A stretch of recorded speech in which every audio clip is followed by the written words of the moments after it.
नमस्कार दोस्तों, आप सभी का स्वागत है आपके अपने YouTube channel PK study course पे। तो आज के इस वीडियो में मैं बिहार शिक्षक भर्ती बीपीएससी 4.0 के लिए हिंदी साहित्य और व्याकरण से संबंधित क्वेश्चन करेंगे, जो काफ़ी ज़्यादा इंपॉर्टेंट होने वाला है। तो आज होगा प्रैक्टिस सेट 5। तो वीडियो को एंड तक देखते रहिएगा। तो चलिए फर्स्ट नंबर क्वेश्चन से स्टार्ट करते हैं। आपका पहला नंबर क्वेश्चन क्या है, तो देखिएगा। पहला नंबर क्वेश्चन है, वाच्य किसके अनुसार बनता है? वाच्य जो है वो किसके अनुसार बनता है? ऑप्शन है कर्ता के अनुसार, कर्म के और भाव के। इसका सही जवाब होगा ऑप्शन नंबर डी, उपयुक्त में से एक से अधिक। क्योंकि कर्ता के अनुसार बनाएंगे तो कर्तृवाच्य हो जाएगा, कर्म के अनुसार तो कर्मवाच्य, और भाव के अनुसार बनाएंगे तो भाववाच्य। इसी वजह से तीनों ऑप्शन होगा उपयुक्त में से एक से अधिक। नेक्स्ट क्वेश्चन देखिए, 2 नंबर क्वेश्चन है, प्रख्यात में कौन सा उपसर्ग है? ऑप्शन है प्रख, त और आत। अब हम पहले देखेंगे कि उपसर्ग कहते किसको हैं। उपसर्ग जब किसी शब्द के पहले लगकर और मूल शब्द में परिवर्तन करते हैं उसको उपसर्ग कहते हैं, और अंत में लगते हैं उसको प्रत्यय, परफिक्स कहते हैं। तो यहाँ पर पूछा गया है उपसर्ग, तो उपसर्ग तो पहले लगता है, तो प्रख्यात में पूछा है तो इसका उपसर्ग हो जाएगा ऑप्शन नंबर ई, उपयुक्त में से कोई नहीं। क्योंकि प्रख्यात, तो इसको हम संधि विच्छेद करेंगे तो इसको होगा प्र प्लस ख्यात।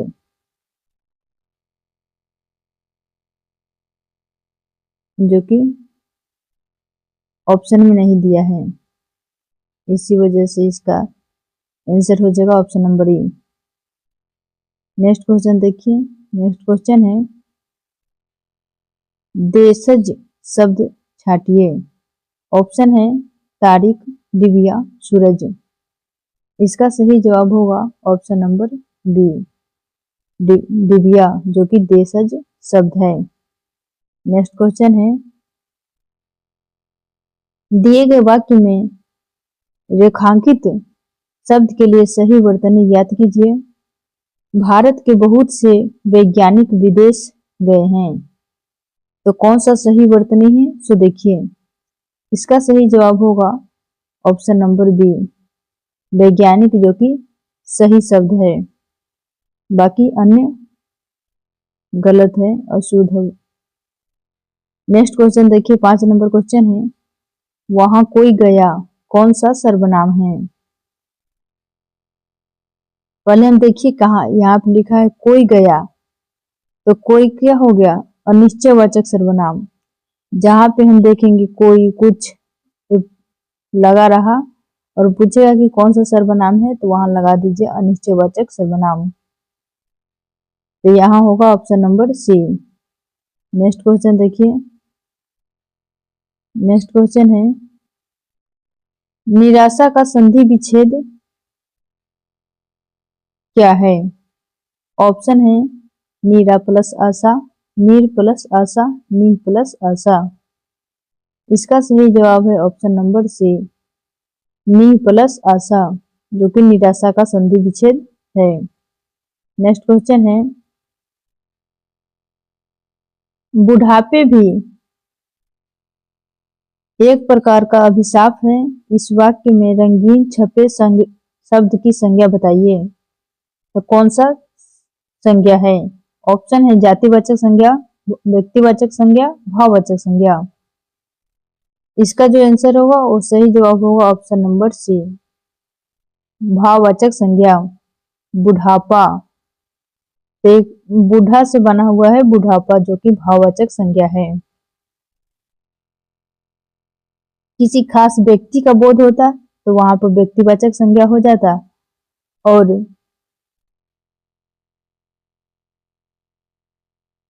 जाति, व्यक्ति, वस्तु, जाति भर का बोध होता तो वहां पे जातिवाचक संज्ञा। नेक्स्ट क्वेश्चन देखिए, 8 नंबर क्वेश्चन है,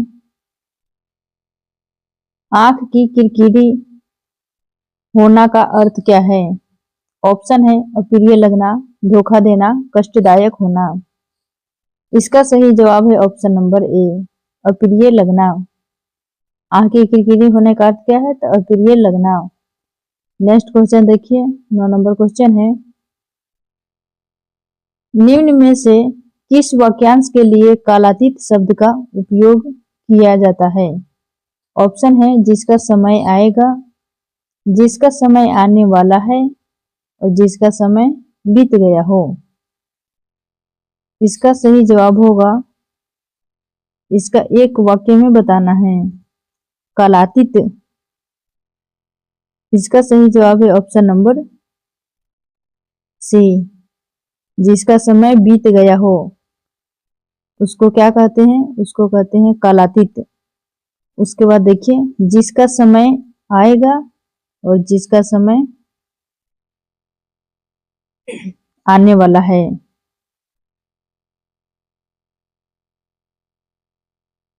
नेक्स्ट क्वेश्चन देखिए, 10 नंबर क्वेश्चन है, त्रिभुज में कौन सा समास है? ऑप्शन है तत्पुरुष, द्विगु, अव्ययी भाव। इसका सही जवाब होगा ऑप्शन नंबर सी, द्विगु समास है। तो कैसे है? तो देखिए, जिस समास में पहला पद संख्यावाचक हो उसको द्विगु समास कहते हैं। जैसे त्रिभुज, चौराहा, चौराहा, पंचवटी, पंचवटी। ये सब क्या है? तो द्विगु समास का उदाहरण है। नेक्स्ट क्वेश्चन देखिए, 11 नंबर, दिए गए वाक्य में रेखांकित शब्द का तद्भव शब्द ज्ञात कीजिए। इतने अश्रु क्यों बहा रहे हो? ऑप्शन है आंख, अंधेरा, आंसू। इसका सही जवाब होगा ऑप्शन नंबर बी, आंसू, जो कि अश्रु का तद्भव होता है आंसू। तद्भव हम कहते किसको है? तो संस्कृत के वैसे शब्द जो हिंदी में परिवर्तन हो जाता है उसी को हम तद्भव कहते हैं। अगर संस्कृत में प्रयोग करें तो उसको तत्सम और हिंदी में प्रयोग करें तो उसको तद्भव कहते हैं। नेक्स्ट 12 नंबर क्वेश्चन देखिए, कौन सा व्यंजन संधि नहीं है? इसमें पूछा है व्यंजन संधि नहीं है। ऑप्शन है उद्वरण, तदित, वाकजाल। तो इसका सही जवाब होगा ऑप्शन नंबर ए, उपयुक्त में से कोई नहीं। नेक्स्ट क्वेश्चन देखिए, 13 नंबर क्वेश्चन है, राम ने सारी पुस्तकें पढ़ ली। इस वाक्य में ने किस कारक का चिन्ह है? तो इसका सही जवाब होगा ऑप्शन नंबर ए, कर्ता कारक का, क्योंकि कर्ता का चिन्ह होता है ने, उसके बाद करण का चिन्ह हो गया से और के द्वारा, के द्वारा करण का चिन्ह है, कर्म का है को। नेक्स्ट क्वेश्चन देखिए, संधि का विलोम शब्द चयन करें। ऑप्शन है विग्रह, क्रोध, मेल। इसका सही जवाब है ऑप्शन नंबर ए, विग्रह। से शब्दों के क्रोध का हो गया, क्रोध का विलोम हो गया क्षमा, क्रोध का विलोम क्या हो गया? क्षमा। उसके बाद है मेल, मेल का हो गया वैमनस्य, वैमनस्य।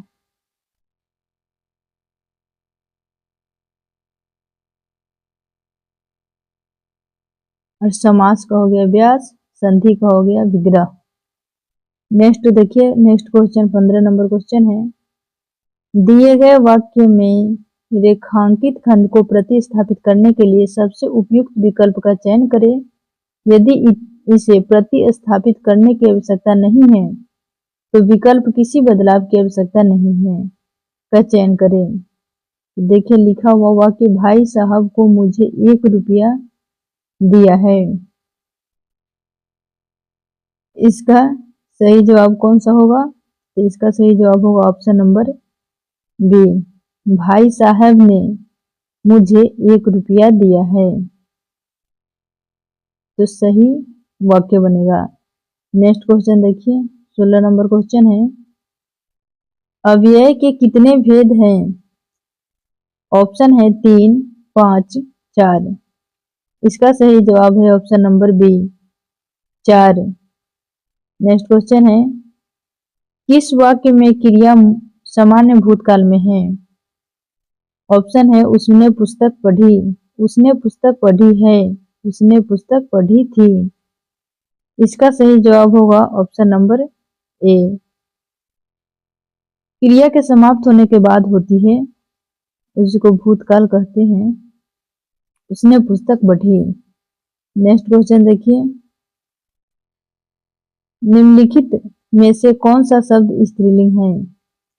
ऑप्शन है घोड़ा, चीता, गला। इसका सही जवाब है ऑप्शन नंबर ई, इनमें से कोई नहीं। नेक्स्ट क्वेश्चन देखिए, 19 नंबर क्वेश्चन है, दिए गए 4 विकल्पों में उस विकल्प का चयन करें जो नीचे दिए गए मुहावरे का अर्थ व्यक्त करता है। भागीरथ प्रयत्न, ऑप्शन है प्रयास न करना, बी में है उनकी कोशिश, इसके बाद सी में है, सी में क्या है, थोड़ा प्रयास, और डी में है उपयुक्त में से एक से अधिक। इसका सही जवाब होगा ऑप्शन नंबर ई, उपयुक्त में से कोई नहीं। भागीरथ प्रयत्न करना मुहावरे का अर्थ होता है भारी कोशिश, इसी वजह से इसका सही जवाब होगा उपयुक्त में से कोई नहीं। नेक्स्ट क्वेश्चन देखिए, 20 नंबर क्वेश्चन है, अनिश्चयवाचक सर्वनाम नहीं है। ऑप्शन है किसी ने, किन्हीं, किसी पर, किन्हीं की, किसी पर। इसका सही जवाब होगा ऑप्शन नंबर ई, उपयुक्त में से कोई नहीं। नेक्स्ट क्वेश्चन देखिए, नेक्स्ट क्वेश्चन है, इत्यादि का संधि विच्छेद क्या है? ऑप्शन है इत प्लस यादि, इति प्लस यादि और इत प्लस आदि। इसका सही जवाब होगा ऑप्शन नंबर ए, उपयुक्त में से कोई नहीं, जो कि इत्यादि का संधि विच्छेद करेंगे इति प्लस आदि, जो कि ऑप्शन में नहीं दिया गया है। नेक्स्ट 22 नंबर क्वेश्चन देखिए, कंधा का तत्सम क्या है? ऑप्शन है स्कंध, स्कंद और कक्षु। इसका सही जवाब है ऑप्शन नंबर बी, स्कंद, जो कि कंधा का तत्सम है। नेक्स्ट क्वेश्चन है, उनका सारा जीवन मनुष्य सेवा में बीत गया, इस वाक्य में कौन सा कारक है? ऑप्शन है संप्रदान कारक, करण कारक, अपदान कारक। यहाँ पर जो विभक्ति है परसर्ग है सो पूछा है में, तो कौन सा होता है? तो इसका सही जवाब होगा ऑप्शन नंबर ई, उपयुक्त में से कोई नहीं, क्योंकि में पर सर्ग जो होता है वो होता है अधिकरण में पर, अधिकरण, अधिकरण में पर। एक होता है में और एक होता है पर, जो कि ऑप्शन में नहीं दिया है। इसी वजह से इसका सही जवाब होगा ऑप्शन नंबर ई, उपयुक्त में से कोई नहीं। नेक्स्ट क्वेश्चन है, सर्प का पर्यायवाची शब्द क्या होगा? ऑप्शन है अहित, पतंग, व्याल। सर्प का पर्यायवाची शब्द होगा ऑप्शन नंबर बी, व्याल। और अन्य पर्यायवाची शब्द देखिए, तो अन्य होता है, एक तो हो गया व्याल, उसके बाद हो गया भुजंग, भुजंग, भुजंग हो गया। फिर नाग, नाग, सांप,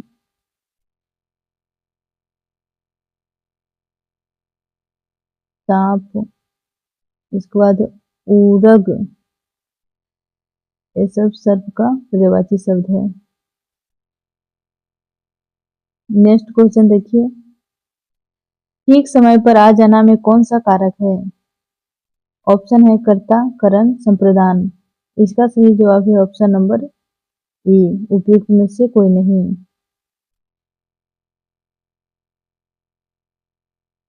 नेक्स्ट क्वेश्चन देखिए, 26 नंबर क्वेश्चन है, यथाशक्ति में कौन सा समास है? ऑप्शन है तत्पुरुष, बहुव्रीहि, कर्मधारय। इसका सही जवाब होगा ऑप्शन नंबर ई, उपयुक्त में से कोई नहीं, क्योंकि यथाशक्ति कौन सा समास है? यथाशक्ति अव्ययी भाव समास होता है। जिसका पहला पद अव्यय होता है उसको अव्ययी भाव समास कहते हैं।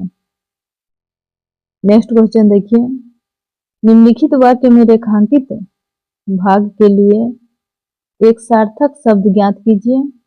रजोगुण वाले व्यक्ति को झुकना, झुकाना आसान नहीं।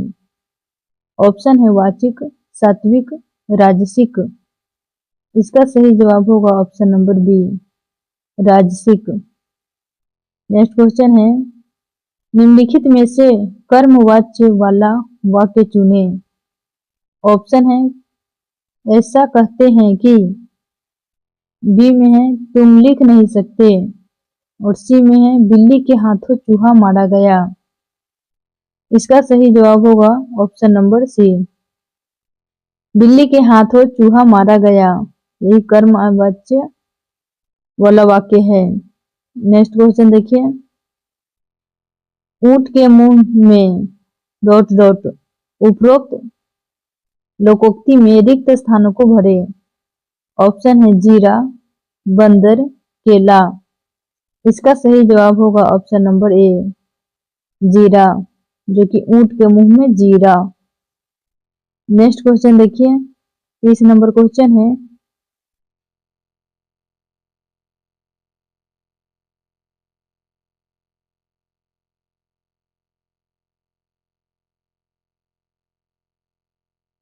जहाँ क्रिया क्रिया में कर्म की आवश्यकता नहीं होती है उन्हें क्या कहते हैं? ऑप्शन है अकर्मक क्रिया, क्रिया, सकर्मक क्रिया। तो इसका सही जवाब है ऑप्शन नंबर ए, अकर्मक क्रिया। इसमें कर्म की आवश्यकता नहीं होती है। नेक्स्ट क्वेश्चन देखिए, जातिवाचक संज्ञा बताइए। ऑप्शन है लड़का, श्याम, सेना। इसका सही जवाब है ऑप्शन नंबर ए, लड़का, जो कि जातिवाचक संज्ञा है। यहीं पर श्याम बोले हैं तो श्याम हो जाएगा व्यक्तिवाचक संज्ञा, व्यक्तिवाचक संज्ञा।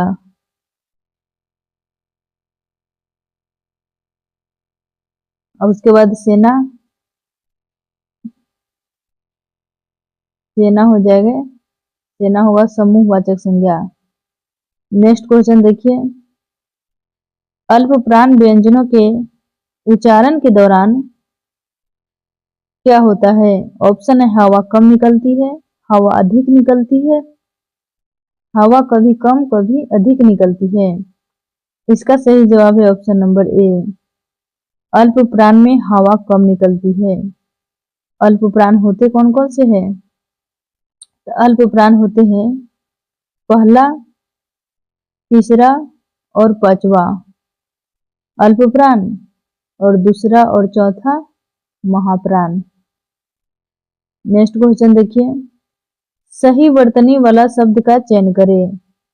ऑप्शन है विक्रेता, विक्रेता और विक्रेता। इसका सही जवाब है ऑप्शन नंबर बी, विक्रेता, जो कि सही शब्द है। नेक्स्ट 34 नंबर क्वेश्चन है, हाथों हाथ में कौन सा समास है? अव्ययी भाव समास, द्वंद्व, तत्पुरुष। इसका सही जवाब है ऑप्शन नंबर ए, अव्ययी भाव समास। जिस समास में पद में कोई एक पद अव्यय या उपसर्ग हो तथा दूसरा कोई पद संज्ञा, उसे अव्ययी भाव समास कहते हैं। नेक्स्ट क्वेश्चन है, निम्न में से सरल वाक्य का चयन करें। तो कौन सा सरल वाक्य है? उसने कहा कि कार्यालय बंद हो गया। सुबह हुई और वह आ गया। राहुल धीरे धीरे लिखता है। इसका सही जवाब होगा ऑप्शन नंबर सी, राहुल धीरे धीरे लिखता है। यही सरल वाक्य का उदाहरण है। नेक्स्ट क्वेश्चन देखिए, 36 नंबर क्वेश्चन है, रानी घर जा रही है। रचना की दृष्टि से यह कैसा वाक्य है? संयुक्त वाक्य, सरल वाक्य, मिश्र वाक्य। इसका सही जवाब है ऑप्शन नंबर सी, सरल वाक्य। नेक्स्ट क्वेश्चन देखिए, घनिष्ठ का शुद्ध उत्तरावस्था क्या है? घनिष्ठतर, घनिष्ठतर, घनिष्ठतम। इसका सही जवाब होगा ऑप्शन नंबर सी, घनिष्ठतर। नेक्स्ट क्वेश्चन है, हिंदी वर्णमाला के स्वरों की कुल संख्या कितनी है? ऑप्शन है 10, 11, 12। इसका सही जवाब है ऑप्शन नंबर बी, स्वरों की संख्या कितनी है? तो 11। नेक्स्ट क्वेश्चन है, निम्नलिखित में से उच्चारण स्थान के आधार पर मूर्धन्य व्यंजन बताइए। इसका सही जवाब है ऑप्शन नंबर सी, ड और ढ मूर्धन्य व्यंजन है। और क और ख क्या है? तो ग और घ कंठ्य,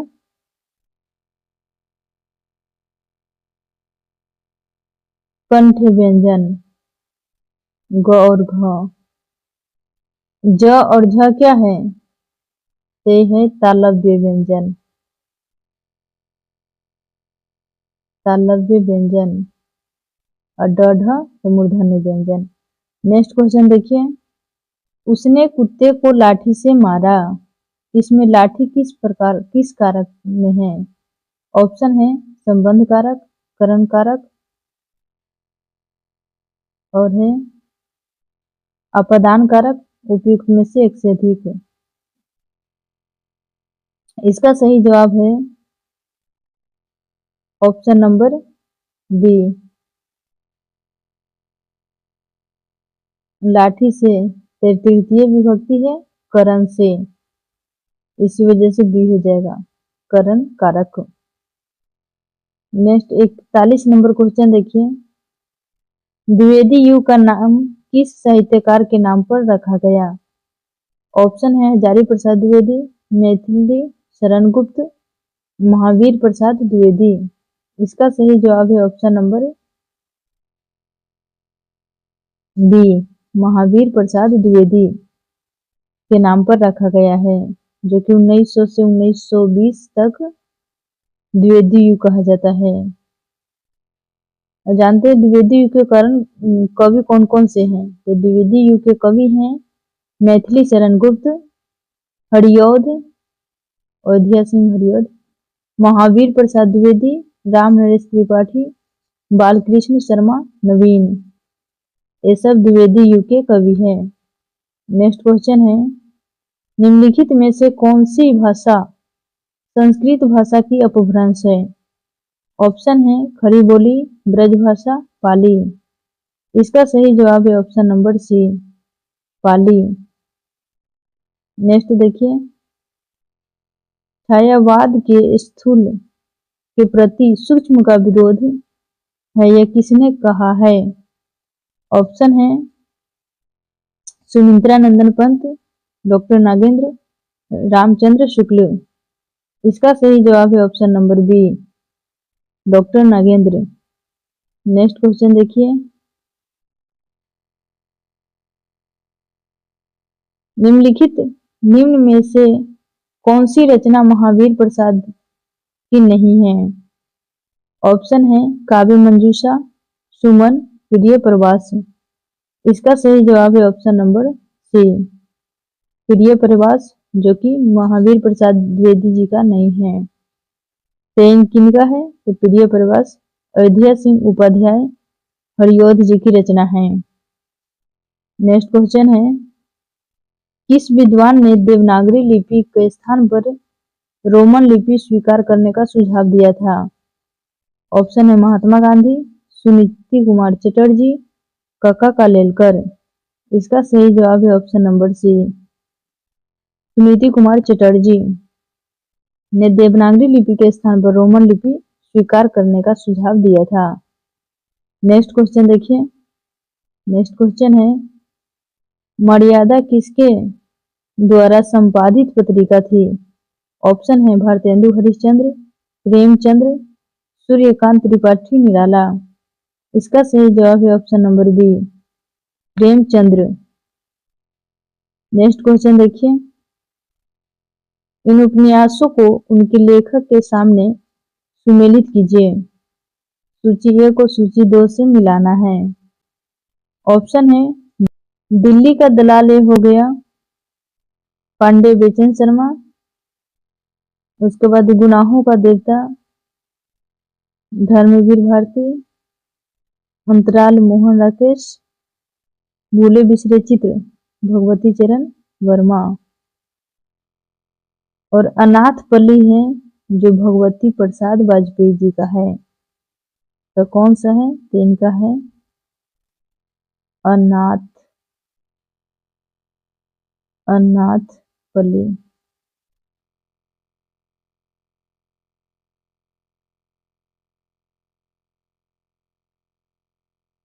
नेक्स्ट क्वेश्चन देखिए, इसका सही जवाब होगा ऑप्शन नंबर ए, चौथा, तो पांचवा, तो पहला, तीसरा।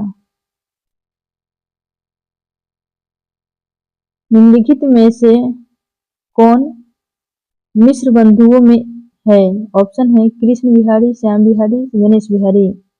इसका सही जवाब है ऑप्शन नंबर डी, उपयुक्त में से एक से अधिक। नेक्स्ट 49 नंबर क्वेश्चन है, हिंदी की प्रमुख पत्रिका धर्मयुग के संपादक निम्न में से कौन थे? ऑप्शन है हजारी प्रसाद द्विवेदी, धर्मवीर भारती, प्रेमचंद्र। इसका सही जवाब है option number B, Dharmvir Bharati, जो कि धर्मयुग के संपादक यानी संपादक हैं। नेक्स्ट क्वेश्चन है, हिंदी के सफलतम उपन्यास में गिना जाने वाला आपका बंटी की उपन्यासकार कौन है? ऑप्शन है चित्रा मुद्दल, मनु भंडारी, मृदुला गर्ग। इसका सही जवाब है option number B, Manu Bhandari ji का है। नेक्स्ट क्वेश्चन है, एक दिन बैठे बैठे यह बात अपने ध्यान में चढ़ी कि कोई कहानी ऐसी कहिए कि जिसमें हिंदवी छूट और किसी बोली का पुट न मिले। पंक्ति किस लेखक की है? ऑप्शन है मलिक मोहम्मद जैसी, मुंशी इल्ला खां, ईसा अल्लाह खां, राजा शिव प्रसाद, सितार हिंद। इसका सही जवाब है ऑप्शन नंबर बी, मुंशी ईसा अल्लाह खां। नेक्स्ट क्वेश्चन है, हिंदी साहित्य में राम काव्य के मुख्य प्रेरणा स्रोत क्या है? ऑप्शन है तुलसीदास, स्वामी रामानंद, राघवानंद। इसका सही जवाब है ऑप्शन नंबर सी, स्वामी रामानंद है। स्वामी रामानंद चार्य भक्तिकालीन कवि आंदोलन के प्रमुख संत थे। राम भक्ति की धारा को समाज के प्रत्येक वर्ग तक पहुंचाया। नेक्स्ट क्वेश्चन है, निम्न में रीतिकाल का कवि कौन है? ऑप्शन है जयशंकर प्रसाद, बिहारी, सूर्यकांत त्रिपाठी निराला। इसका सही जवाब होगा ऑप्शन नंबर सी, बिहारी, जो कि रीतिकाल का कवि है। रीतिकाल के प्रमुख कवि हैं केशव दास, प्रताप सिंह, बिहारी, मतीराम, चिंतामणि, भिखारी दास। रीतिकाल का समय काल जाने तो समय काल है 1650 से लेकर 1850 ईस्वी तक माना जाता है। रीतिकाल के प्रमुख कवि बिहारी दास की रचना है बिहारी सतसई। नेक्स्ट क्वेश्चन है,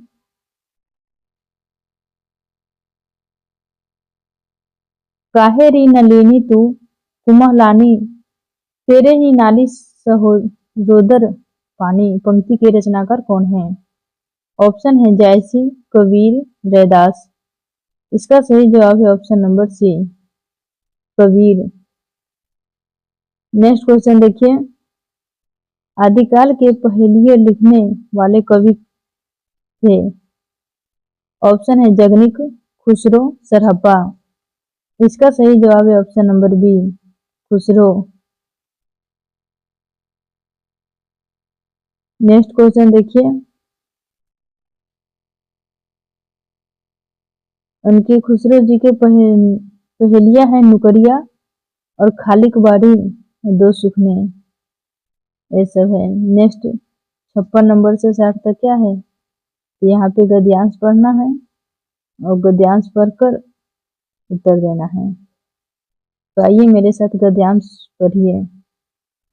कुछ महापुरुष तटस्थ होकर चिंतन करते हैं और अनवीक्ष चिंतन, मनन, विश्लेषण, संश्लेषण आदि के आधार पर नई व्यवस्था की कल्पना करते हैं तथा नए मूल्य, नए आदर्श तथा नई आस्थाओं का सृजन करते हैं। नई व्यवस्था देने वाले ऐसे तटस्थ चिंतक धन्य होते हैं, क्योंकि केवल आलोचना करते रहना तो सरल है, किंतु उपाय बताना कठिन है।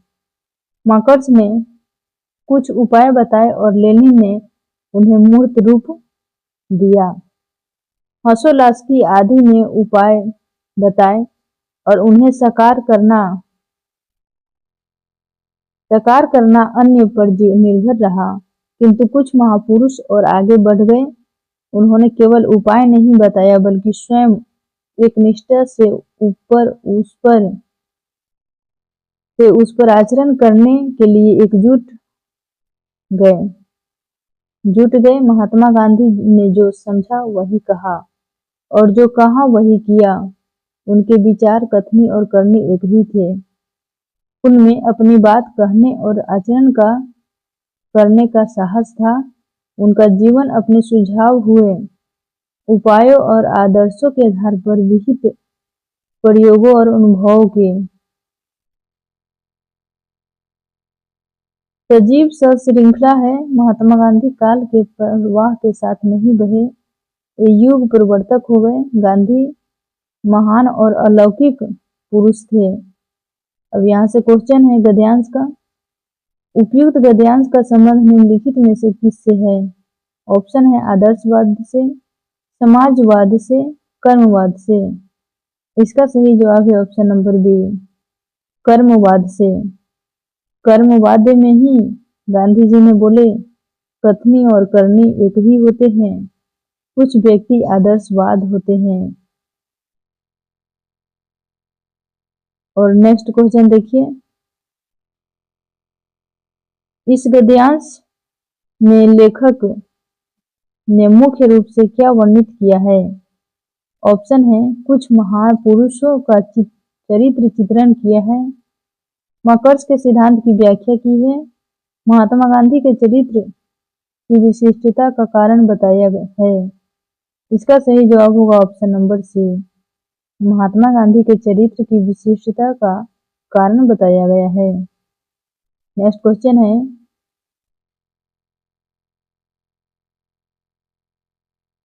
इस गद्यांश में लेखक ने यूरोप के कुछ महापुरुषों के विषय में क्या कहा है? उन्होंने नए मूल्य की स्थापना की है, उन्होंने कुछ नए आदर्श स्थापित किए, उन्होंने उपाय तो बताए पर उनका क्रियान्वयन दूसरों पर छोड़ दिया। इसका सही जवाब है ऑप्शन नंबर सी, उन्होंने उपाय तो बताए, उनका कार्यान्वयन दूसरों पर छोड़ दिया। नेक्स्ट क्वेश्चन है,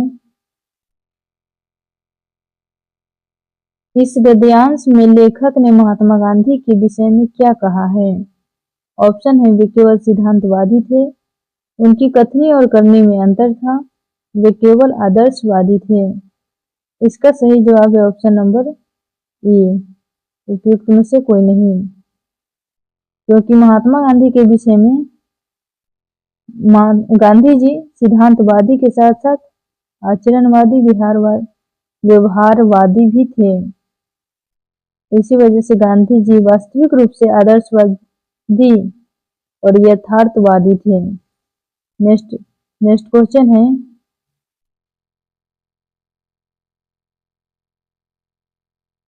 तटस्थ चिंतन से क्या अभिप्राय है? ऑप्शन है, स्वतः सुखाय ऊहापोह करना, बी में है एकांत में बैठकर सोचना, और सी में है निष्पक्ष होकर सोच विचार करना। इसका सही जवाब है ऑप्शन नंबर हो गया सी, निष्पक्ष होकर सोच विचार करना। नेक्स्ट क्वेश्चन देखिए, गद्यांश से फिर संबंधित है, तो गद्यांश पहले पढ़ लीजिए, उसके बाद क्वेश्चन बनाइएगा। होरी कंधे पर लाठी रखकर घर से निकला तो धनिया द्वार पर खड़ी हो उसे देर तक देखती रही। उसके इन निराशे भरे शब्दों ने धनिया के चोट खाए हुए हृदय में आतंक में कंपन सा डाल दिया था। वह जैसे अपने नारीत्व के संपूर्ण तप और व्रत से अपने पति को अभय दान दे रही थी। उसके अंतःकरण से जैसे आशीर्वाद का विषा सा निकलकर होरी को अपने अंदर छिपा लेता था। विपन्नता के इस अथाह सागर में सुहागा ही वह तृण था जिसे पकड़े हुए वह सागर को पार कर रही थी।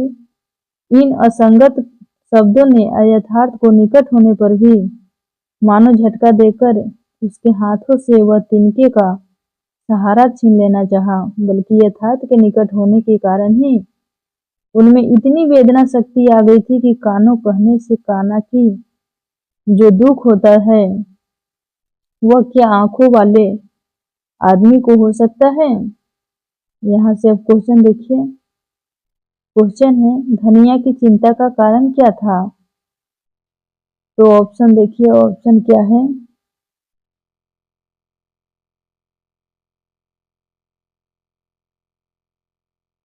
ऑप्शन में दिया है होरी का दूर जाना, होरी का बीमार होना और होरी के निराशा भरे शब्द। इसका सही जवाब होगा ऑप्शन नंबर सी, होरी का निराशा भरे शब्द। नेक्स्ट क्वेश्चन है, अंतःकरण से आशीर्वाद देने का अर्थ क्या है? ऑप्शन है, किसी को जाने से पहले दुआ देना, किसी को दिल से आशीर्वाद देना, किसी को बचाने की कोशिश करना। इसका सही जवाब है ऑप्शन नंबर बी, किसी को दिल से आशीर्वाद देना। नेक्स्ट क्वेश्चन है, विपन्नता के इस अथाह सागर में सुहाग ही तृण था तो लेखक का अभिप्राय है। ऑप्शन है, होरी धनिया से दूर जा रहा था, पति ही एक धनिया का एकमात्र सहारा था, और सी में है धनिया अकेली थी।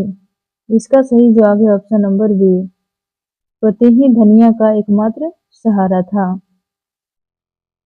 नेक्स्ट क्वेश्चन है, होरी की पत्नी का नाम क्या था? ऑप्शन है, निर्मला, रूपा, धनिया। इसका सही जवाब है ऑप्शन नंबर बी, धनिया। नेक्स्ट क्वेश्चन देखिए, अथाह सागर का अर्थ क्या है? ऑप्शन है, अत्यंत गहरा, सर्वोत्तम और ऊंचा। इसका सही जवाब है ऑप्शन नंबर ए, अत्यंत गहरा। नेक्स्ट एक और गद्यांश है, तो गद्यांश पढ़िए। टोटल सेट में 4 गद्यांश आता है। नहीं तो साहित्य से क्वेश्चन रहेगा, नहीं तो गद्यांश से पूछेगा तो चारों गद्यांश रहेगा। जीवन का सबसे बड़ा कलाकार और सबसे सफल व्यक्ति वह है जो उपयुक्त चुनाव करना जानता है। चुनाव करने में तनिक भी भूल चूक हो गई तो असफलता, पतन और हानि सुनिश्चित है। कुछ चुनाव हमारे बस में नहीं है, जैसे माता पिता का, देश काल का, जन्म मृत्यु का, किंतु कुछ चुनाव हमारे अपने वश में हैं, जिन पर हमारी सफलता और असफलता निर्भर है। जैसे जैसे काम करने या न करने का चुनाव, आलस्य और परिश्रम का चुनाव और अच्छी बुरी संगति का चुनाव। अच्छी बुरी संगति का चुनाव इनमें सबसे ज्यादा महत्वपूर्ण है, क्योंकि इस चुनाव पर ही हमारा कर्म, हमारे विचार, हमारी भाषा का स्तर, हमारी मनुष्यता का स्तर और हमारी सफलता असफलताएं का सब भावनाएं निर्भर है। मनुष्य का चित्त बुराइयों और बुरे लोगों की ओर जल्दी आकर्षित होता है, क्योंकि जिस प्रकार पानी सदैव नीचाई की ओर तेजी से बहता है, उसी तरह मनुष्य का मन बुराइयों की तरफ तेजी से भागता है। इसका कारण यह है कि अच्छाई की ओर चलने के लिए परिश्रम करना पड़ता है, ऊंचाई की तरफ चढ़ने में कष्ट उठाना पड़ता है। इसीलिए बुरे लोग, बुरी घटनाएं, ओछे वाक्य हमारा ध्यान आकर्षित करते हैं। यही हमारे विवेक और बुद्धि की परीक्षा है। अच्छे बुरे का यह चुनाव हमारे भाग्य का निर्माण करता है। उसके बाद यहाँ से क्वेश्चन देखिए,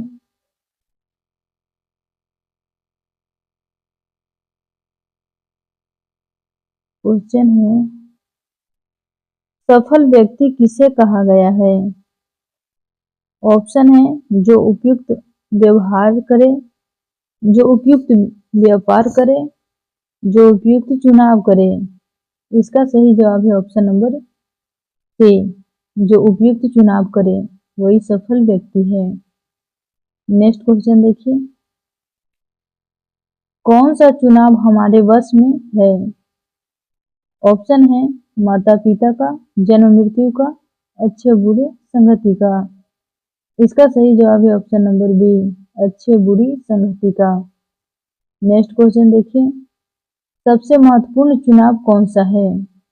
ऑप्शन है परिश्रम या आलस्य, उत्थान या पतन, अच्छी या बुरी संगति। इसका सही जवाब है ऑप्शन नंबर सी, अच्छी या बुरी संगति। नेक्स्ट क्वेश्चन है, मनुष्य का चित्त जल्दी आकर्षित होता है तो किसकी ओर? ऑप्शन है बुराइयों की ओर, अच्छाइयों की ओर, धन दौलत की ओर। इसका सही जवाब है ऑप्शन नंबर ए, बुराइयों की ओर जल्दी आकर्षित होती है। नेक्स्ट क्वेश्चन है, किसका चुनाव मानव के वश में नहीं है? ऑप्शन है माता पिता का, जन्म मृत्यु का, देश काल का।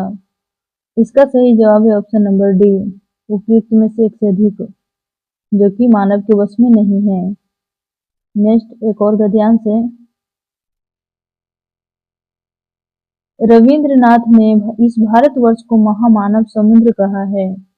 विचित्र देश है यह, असुर आए, आर्य आए, शक आए, खून आए, नाग आए, यक्ष आए, गर्दभ आए, न जाने कितनी मानव जातियां यहाँ आई और आज के भारत के वर्ष बनाने में अपना हाथ लगा गई, जिसे हम हिंदू रीति नीति कहते हैं। वह अनेक आर्य और आर्येतर उपादानों का अद्भुत मिश्रण है। एक एक पशु, एक एक पक्षी न जाने कितनी स्मृतियों का भार लेकर हमारे सामने उपस्थित है। अशोक की भी अपनी स्मृति परंपरा है, आम की भी, बकुल की भी, चंपे की भी है। सब क्या हमें मालूम है? जितना मालूम है उसी का अर्थ क्या स्पष्ट हो सका है? न जाने किस बुरे मुहूर्त में जन्मा देवता ने शिव पर वान फेंका था, शरीर जलकर राख हो गया और वामन पुराण 6 अध्याय की गवाही पर हमें मालूम है कि उनका रत्नमय धनुष टूटकर खंड खंड हो धरती पर गिर गया। जहाँ मुठ थी वह स्थान रुक्मणी से बना था। वह टूटकर धरती पर गिरा और चंपे का फूल बन गया। हीरे का बना हुआ जो नाह स्थान था वह टूटकर गिरा और मोलसीरी के मनोहर पुष्पों में बदल गया। अच्छा ही हुआ इंद्र नील मणियों का बना हुआ कोटि देश भी टूट गया और सुंदर पाटल पुष्पों में परिवर्तित हो गया। यह भी बुरा नहीं हुआ, लेकिन सबसे सुंदर बात यह हुई कि चंद्रकांता मणियों का बना हुआ मध्य देश टूटकर चमेली बन गया और विदून की बनी निम्नतर कोटि बेला बन गई। स्वर्ण को जीतने वाला कठोर धनुष जो धरती पर गिरा तो कोमल फूलों में बदल गया। स्वर्गीय वस्तुएं धरती से मिले बिना मनोहर नहीं होती। यहाँ से देखिए, अब हम क्वेश्चन करेंगे। क्वेश्चन है आपका,